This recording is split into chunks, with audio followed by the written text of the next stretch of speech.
There is never a time in our life where God is not doing something. And particularly those seasons where it just feels like all hell has broken loose in our life. Every direction you look, like something is coming at you, in your health, in your finances, in your emotions, in your children, in your marriage. Like, you just have an onslaught of all these different attacks from every direction. Particularly those seasons, God is doing so much. It's never for no reason. It is never for no reason. And the reasons, the cause, or the objective of the Lord for allowing all this stuff to go on in your life, it's for a good reason. It's never for a bad reason. Everything about it may feel bad, may feel extremely harmful. You may feel like you're not going to survive it. But if you stand, like the word says, having done all to stand, you will see your victory. One thing about it, trouble does not last always.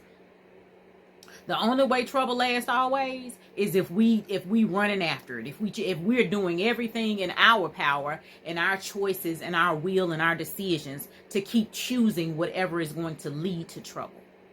But the advantage that we have in the situation is if we cling to the Lord during those seasons, if we draw nearer to him, like the word says, if we draw near to him, he will draw near to us.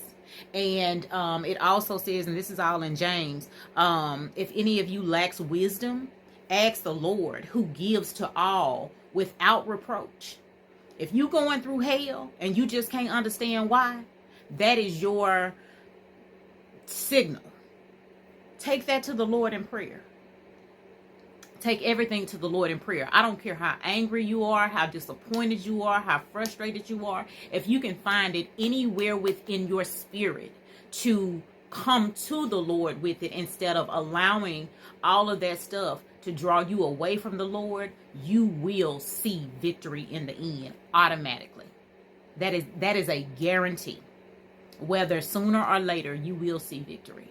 A lot of times the Lord will allow those seasons of just a flood of chaos because he's preparing you for the future. He's preparing you for blessing.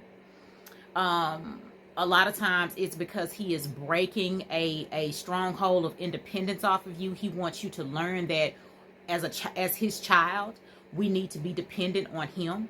So he will have a lot of doors closed on you, a lot of no's to come your way in order for you to stop trying so much within your own strength and your own power and allow him to work things out for you. Sometimes it's for the reason of showing the devil what's up. And the reason I say that is, think about the story of Job. Job was a man that truly loved the Lord. He was a righteous man. God said that he was righteous.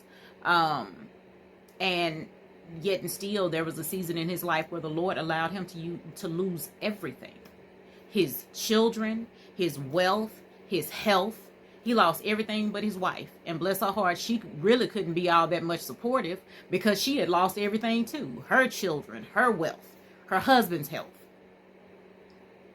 But the catalyst for that storm in his life was the enemy. The devil had presented himself to God. And the Bible tells us that the devil walks about like a roaring lion, seeking whom he may devour. Well, on this particular day, as it pertains to this story, he had presented himself to God, and God said, what you doing? Where you going? What you got going on? And he said, well, I've been walking the earth to and fro. He was looking for someone to chew up and spit out. And God actually volunteered Job. God knew what was in Job more than Job knew what was in himself.